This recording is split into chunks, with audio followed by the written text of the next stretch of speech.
so I know that I'm unstoppable.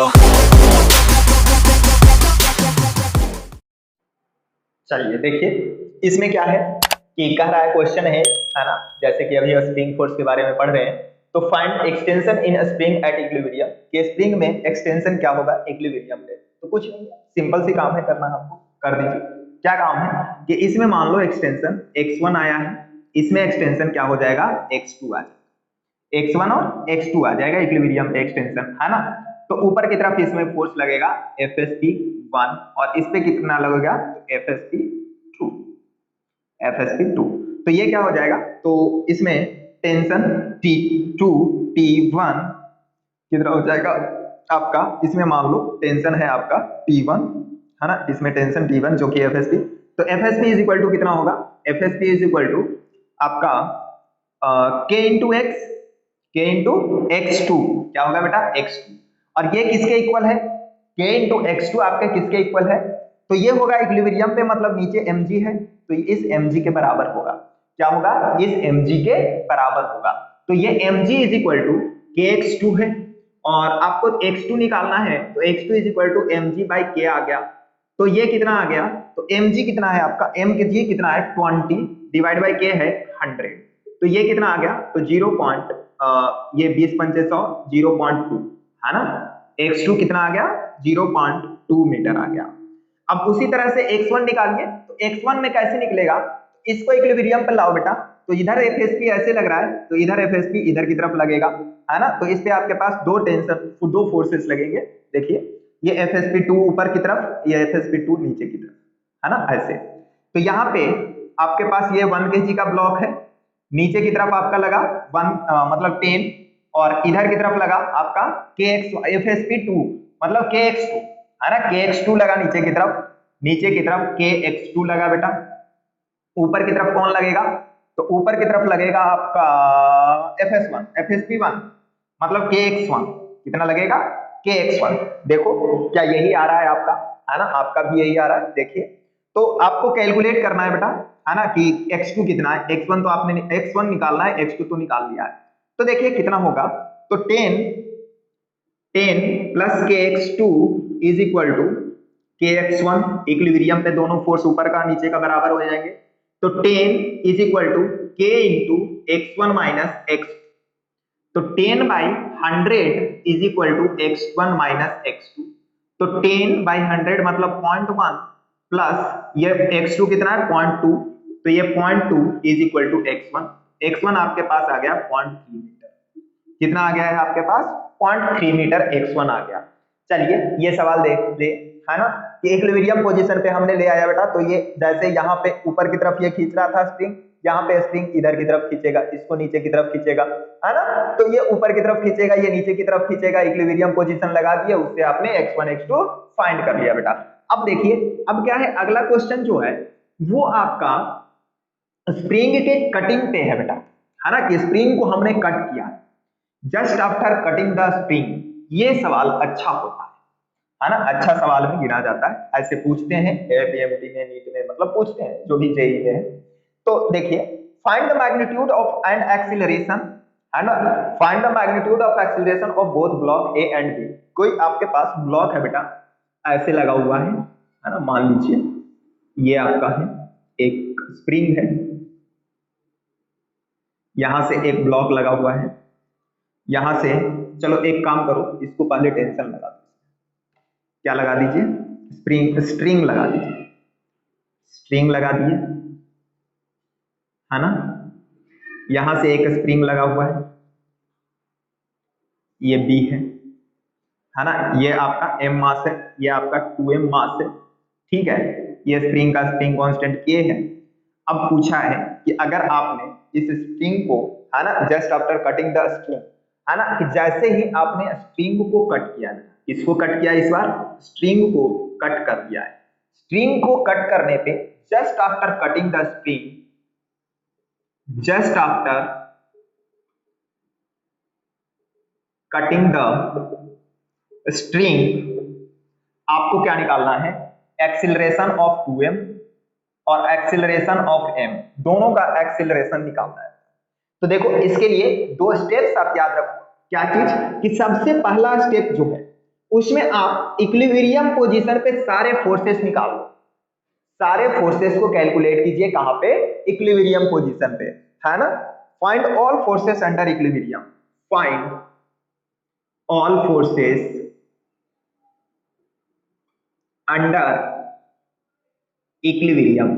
जैसे आपका m मास को लिया जाए बेटा, है ना, किसको, m मास को, तो इसके नीचे की तरफ क्या लगेंगे, mg लगेगा, ऊपर की तरफ स्प्रिंग फोर्स लगेगा kx, क्या लगेगा, स्प्रिंग फोर्स kx लगेगा, या फिर इसी को आप कोई कितने लोग टेंशन बोल देते हैं t, है ना, FST t k जो भी बोलना है बोल दो। तो जैसे देखिए ये इक्विलिब्रियम पे है, मतलब t इज इक्वल टू क्या हो गया यहाँ पे, mg, t is equal to mg, एक इक्वेशन आ गया, है ना। दूसरा इक्वेशन यहाँ से 2m पे भी आप नेट फोर्स फाइंड कर दो बेटा, तो 2m पे क्या हो जाएगा, जो टेंशन इधर की तरफ लगा वही टेंशन इधर की तरफ लगेगा, और वही आपका नीचे की तरफ क्या लगेगा, 2mg लगेगा, क्या लगेगा, 2mg, ऊपर की तरफ टेंशन लगेगा T2, T dash, T dash कितना मान लिया, T dash.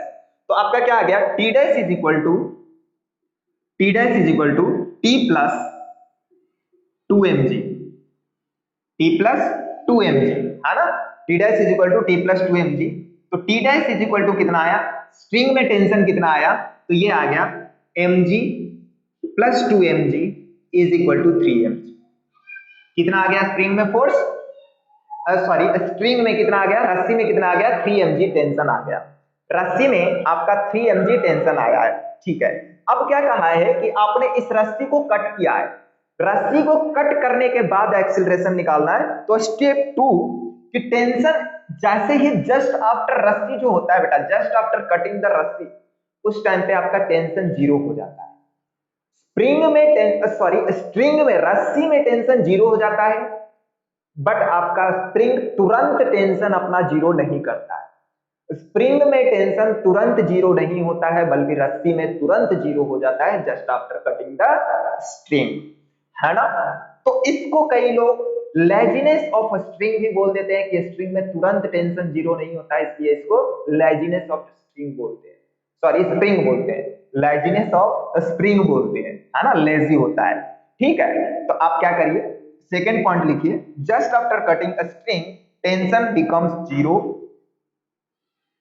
Just after cutting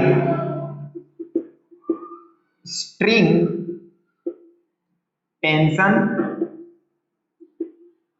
become zero, क्या हो जाता है, टेंशन स्ट्रिंग में जीरो हो जाता है। तो जैसे देखिए इसको लगाइए बेटा, इस पे लगाइए, देखिए इसमें क्या होगा, इसकी अगर हम एक्सीलरेशन निकालने की बात करें m का, तो इसका एक्सीलरेशन कितना आएगा, तो मान लो ये a है ना, और ये b है, तो ma, इसमें एक्सीलरेशन देखो किधर की तरफ आएगा, स्प्रिंग नहीं है बेटा, ये क्या है, स्प्रिंग है, स्प्रिंग नहीं है बल्कि स्प्रिंग है। स्प्रिंग में तुरंत टेंशन जीरो नहीं होता है, स्प्रिंग में आपका तुरंत टेंशन जीरो नहीं होता है, मतलब ऊपर की तरफ टेंशन लगेगा ही लगेगा, और नीचे mg लगेगा ही लगेगा बेटा, नीचे आपका mg लगेगा ही लगेगा। तो ऊपर की तरफ क्या होगा, kx है, नीचे की तरफ mg है, तो ये कितना आएगा, ये देखिए, तो देखो tension is equal to mg, और यहाँ पे एक्सीलरेशन मान लीजिए a, एक्सीलरेशन क्या है, a, टेंशन कितना आया था आपका, mg ही आया था इक्विलिब्रियम पे, इक्विलिब्रियम पे mg आया था, नीचे की तरफ मान लिया आपने एक्सीलरेशन है, कोई बात नहीं, कोई दिक्कत नहीं है। तो ये तो mg ही था इनिशियली, क्या था बेटा, mg था, तो mg minus mg is equal to ma, तो ये a कितना आया आपका, जीरो आया है, तो एक्सीलरेशन ऑफ ब्लॉक a कितना है, जीरो है। अब वहीं पे एक्सीलरेशन ऑफ ब्लॉक b देखिए क्या होता है, एक्सीलरेशन ऑफ 2m, तो इसमें देखो क्या होगा, तो इसमें 2m है, तो नीचे लगेगा 2mg, नीचे ही लगेगा आपका क्या चीज, टेंशन T, है ना, जो स्प्रिंग में फोर्स लगा है वो, और ऊपर की तरफ क्या लगेगा, टेंशन लगेगा T डैश, और T डैश है कितना, तो जैसे ही कट किए बेटा ये जीरो हो गया है, ये इसमें टेंशन जीरो हो गया है, नीचे की तरफ ब्लॉक जाएगा बेटा A एक्सीलरेशन, तो नेट फोर्स कितना हो गया, 2mg plus T is equal to m, है ना। तो 2mg प्लस टेंशन कितना है, mg है, 2mg plus mg is equal to M. M से एम कैंसल, तो आपके पास एक्सेलरेशन कितना आ गया ब्लॉक बी का, तो ये आ गया, अरे ये 2m है ना, 2m है ना, 2g प्लस जी, 3g अपॉन 2m क्या आया, 3g अपॉन 2, 3g बाई 2 आया है बी का एक्सीलरेशन। तो ये इस तरह के सवाल आपसे पूछे जाएंगे, तो आप आसानी से इसको कर सकते हो। ठीक है, चलिए लिखिए इसको, है ना, और करते हैं। चलिए एक सवाल इस पे दिया हुआ है नीट 2017 में, ये क्या है, एक स्प्रिंग है, 3m मास है, m मास है। इसको बोला गया है कि अगर आपने स्ट्रिंग को कट किया, इसको कट किया, स्ट्रिंग को कट कर दिया, अगर आपने स्ट्रिंग को कट किया है तो just after cutting the string इसमें एक्सीलरेशन ऑफ ब्लॉक ए और ब्लॉक बी क्या होगा, एक्सीलरेशन ऑफ ब्लॉक ए और बी क्या होगा उसमें पूछ रखा है। तो जैसा कि अभी आप जानते हो, सबसे पहला स्टेप आपको क्या करना है, सब पे फोर्सेस निकालना है, सब पे फोर्सेस दिखा देना है बेटा। तो जैसे देखिए ये आपका नीचे mg लग गया, इधर की तरफ नीचे 3mg लग जाएगा बेटा, इधर की तरफ टेंशन T लगेगा, इधर की तरफ टेंशन T लगेगा, इधर की तरफ टेंशन T डैश लगेगा, क्या लगेगा, T डैश लगेगा, है ना। तो आप निकाल दो सब चीज, है ना। T इज इक्वल टू क्या है आपका, अगर M ब्लॉक पे लगाए आप तो इस पे क्या हो गया, T is equal to mg हो गया, और यहाँ पे 3m पे लगाए तो आपके पास क्या हो गया, T dash is equal to T plus 3mg, तो इक्विलिब्रियम पे हम निकाल रहे हैं तो ये क्या हो गया, 4mg हो गया, है ना। T कितना है, mg है, तो mg प्लस 3mg 4mg हो गया।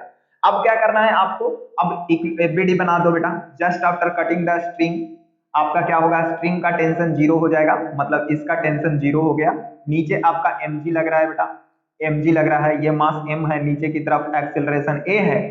अब देखिए यहाँ पे net force is equal to mass into acceleration करो, तो mg is equal to m into a, तो m से m cancel, acceleration is equal to g, मतलब ए बी कितना आया है, जी आया है, एक्सीलरेशन ऑफ ब्लॉक बी कितना आया है, जी आया है। उसी तरह से एक्सीलरेशन ऑफ ब्लॉक ए निकाल दीजिए, सेम रिपीटेड क्वेश्चन है बेटा, एकदम फटाफट से हो जाएगा।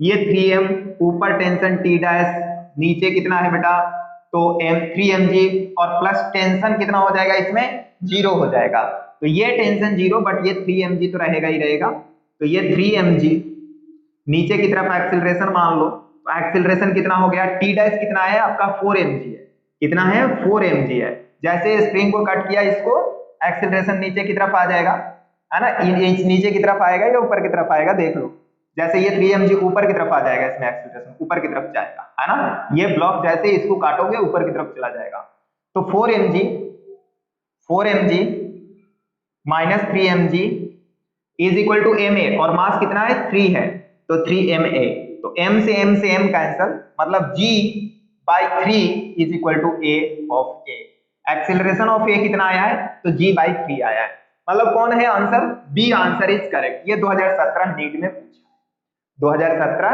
नीट 2017 में पूछा गया है। चलिए आपको स्ट्रिंग और स्ट्रिंग में बस यही ध्यान रखना है बेटा कि अगर हमने स्ट्रिंग को काटा तो स्ट्रिंग में जस्ट काटते ही टेंशन 0 हो जाता है, और स्प्रिंग में क्या होता है कि लेजी होता है बेटा, थोड़ा देर बाद वो 0 होता है ना, बाद में धीरे धीरे धीरे धीरे धीरे धीरे 0 होता है उसके अंदर टेंशन, तुरंत टेंशन 0 नहीं होता है स्प्रिंग के अंदर में। अब देखिए नेक्स्ट है आपका कॉम्बिनेशन ऑफ स्प्रिंग, क्या है, कॉम्बिनेशन ऑफ स्प्रिंग है ना। जैसे देखिए आपके पास दो कॉम्बिनेशन है बेटा, पहला सीरीज कॉम्बिनेशन, सीरीज कॉम्बिनेशन में क्या होगा आपका कि ये आपके पास इस तरह से, आपके पास ऐसे ये क्या कहते हैं स्प्रिंग्स लगे हैं, यहाँ पे मान लो ऐसे ब्लॉक रखा हुआ है, m मास रखा हुआ है, ये K3, ये K2, K1, अगर ऐसा है तो आपका क्या है बेटा, यहाँ पे जो स्प्रिंग का इक्विवेलेंट आएगा, है ना, इक्विवेलेंट K इक्विवेलेंट आता है, वो 1/K इक्विवेलेंट आता है, वो होता है 1/K1 plus 1/K2 plus 1/K3 plus dot dot dot, है ना, ये होता है सीरीज में अगर हो तो, है ना। अगर दो स्प्रिंग सीरीज में रहा, if two spring having spring constant K1 and K2 are in series, then K equivalent is equal to कितना हो जाएगा बेटा? तो ये हो जाएगा K1 K2 upon K1 plus K2, है ना? K1 upon K1 K equivalent is equal to क्या होता है? 1 अपॉन K1 होता है प्लस 1 अपॉन K2 होता है। तो इसको सॉल्व करो तो ये हो जाएगा K1 plus K2 upon K1 K2 तो K इक्विवेलेंट कितना हो जाएगा आपके पास? तो K इक्विवेलेंट उल्टा कर दो तो K1 K2 upon K1 plus K2, ये आ गया आपके पास K1 K2 upon K1 plus K2। ये आपका AIPMT 2004 में पूछा है, ये आपका AIPMT 2004 में पूछा हुआ है बेटा। तो ये मैंने सवाल अलग से ना लिख के मैंने इसमें बता दिया है, ठीक है, कि आप उसको देख ले। तो AIPMT में एग्जैक्टली यही ऑप्शन है बेटा, ऑप्शन सी शायद उसमें सही है ना? ऑप्शन सी में ये है, ठीक है। चलो 2004 का ये। चलिए देखिए दूसरी सवाल जो है, दूसरा जो कॉम्बिनेशन होता है वो होता है parallel.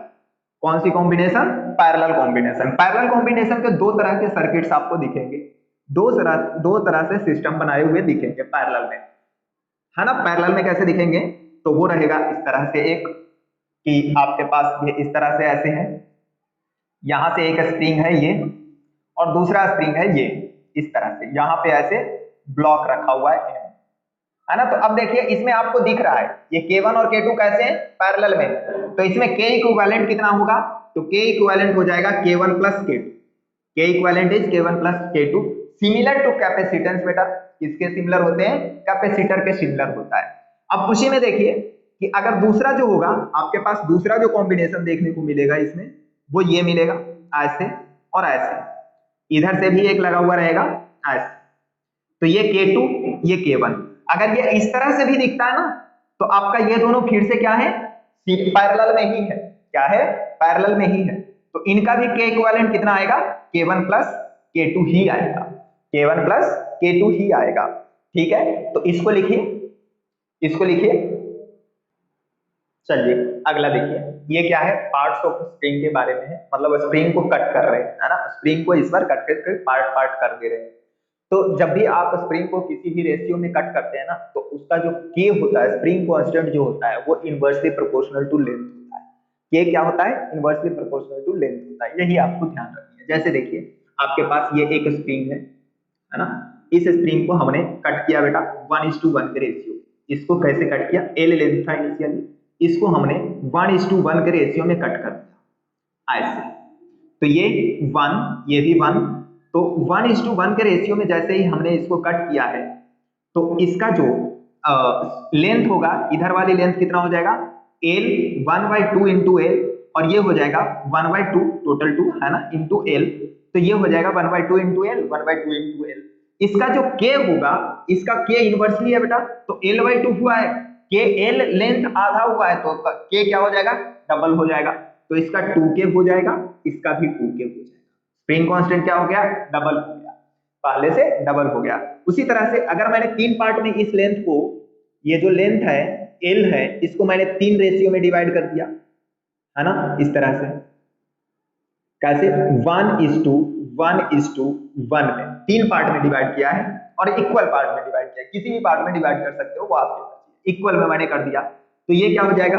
1/1 + 1 + 1 3 into L is to क्या हो जाएगा? इधर क्या हो जाएगा? 1/3 L, ये भी क्या हो जाएगा? 1/3।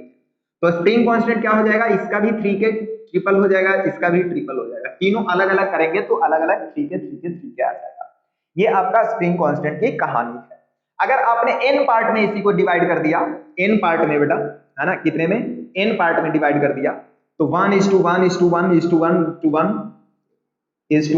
n इतने में डिवाइड कर दिया, है ना? 1 तक, n तक गया ये, तो क्या हो जाएगा? 1/n into L is to 1/n into L, 1/n into L, ऐसे हो जाएगा। n तक गया है तो, है ना? तो आपका क्या हो जाएगा आपका? तो ये n टाइम्स लेंथ कम हुआ है, n टाइम्स कम हुआ है, तो ये K जो है n टाइम्स बढ़ जाएगा। मतलब ये एन के आ जाएगा, ये भी एन के आ जाएगा आपका, एन के आ जाएगा आपका, ऐसे एन के आ जाएगा। आपका सवाल क्या कह रहा है, देखिए ये नीट 2017 में इसी पे सवाल पूछा है। क्या पूछा है, स्प्रिंग ऑफ स्प्रिंग कांस्टेंट के is cut into length of ratio 1:2:3 में। लेंथ ऑफ रेशियो 1:2:3 में, ठीक है। तो इसका के कितना हो जाएगा, तीनों का जो कट किए हैं उसका के पहले निकाल दो, है ना। के निकालेंगे तो क्या हो जाएगा, इसका दे रखा है, दे आर स्प्रिंग कांस्टेंट के दिया हुआ है, के दिया हुआ है, तो इसको के अलग अलग काटने के बाद जो बनेगा वो निकाल लीजिए। जैसे आपके पास 3 स्प्रिंग बन गया, एक स्प्रिंग, दूसरा स्प्रिंग और ये तीसरा स्प्रिंग, तीनों का के कितना आ जाएगा तो वो देख लीजिए। तो ये कितना हो गया, L अपॉन 1 + 2 + 3, 3 2 5 1 6, L/6, ये 2L/6, ये 3L/6, कितना हो गया 3L/6, ऐसे आ गया आपके पास, है ना। तो ये कितना हो गया आपके पास, ये आ जाएगा 6K, ये आ जाएगा 3K और ये आ जाएगा 2K, कितना आ जाएगा 2K। तो आपके पास 6K है, 3K है और 2K है, ये K की वैल्यूज निकल गए। आपको कहा गया है they are connected in series and now constant is K dash. तो इसका K इक्विवेलेंट जो है, जब सीरीज में कनेक्ट करते हैं, इसको सीरीज में कनेक्ट करने के बाद K इक्विवेलेंट K डैश, तो K dash is equal to कितना होगा, तो 1/K dash is equal to 1/K1 plus 1/K2 plus 1/K3, मतलब 1/K dash is equal to 6, वो ले लो बेटा, 6 के नीचे रह गया, ऊपर में कितना आ गया, तो 1 + 2 + 3, मतलब 6/6 मतलब K, कितना आ गया आपका, K आ गया, है ना। K dash is equal to आपके पास K आ गया, 1/K है ये, तो ये K dash is equal to आपके पास K आ गया है। एक इक्वेशन तो आ गई है आपके पास, और आगे पढ़िए क्या कह रहा है, and they are now connected in parallel and constant is K dash double dash. अब पैरेलल में कनेक्ट किए हैं तो सिंपली इनको जब पैरेलल, ये तो सीरीज का था, अब जब पैरेलल में कनेक्ट करोगे, है ना, किधर लिखूंगा, इधर ही लिख देता हूं, है ना, इधर लिख देता हूं, इधर मिटा के। तो जब पैरेलल में कनेक्ट कर रहे हैं तो क्या मिल रहा है आपको, तो K double dash is equal to K1 + K2 + K3 होता है, तो 6K + 3K + 2K आ गया, मतलब 6 3 2, हाँ, तो 6 3 9 2 11, K डबल डैश कितना आ गया आपके पास 11K आ गया है। तो ये पूछा है then K dash upon K is, K dash upon K double dash is कितना होगा, तो K डैश कितना है आपके पास, K है, K डैश कितना है, K है, अपॉन K डैश कितना, डबल डैश कितना है, तो 11K है, तो ये 1:11 आ गया। कोई ऑप्शन है आपके पास, सी ऑप्शन है। तो ये सिंपल सी ये कहानी करनी थी कि आपका स्प्रिंग और स्प्रिंग का लेंथ और K जो होता है वो इनवर्सली रिलेटेड होता है, उस पे ये सवाल था। तो ये स्प्रिंग फोर्स का आ गया है, आपका स्प्रिंग फोर्स खत्म हो गया। तो अगले लेक्चर में अपन स्टार्ट करते हैं अब, है ना, क्या चीज, स्यूडो फोर्स, है ना, स्यूडो फोर्स, उधर स्यूडो फोर्स कर लेंगे, उसके बाद आपका एपरेंट वेट वगैरह वो सब निकल जाए। चलिए लिख लीजिए इसको।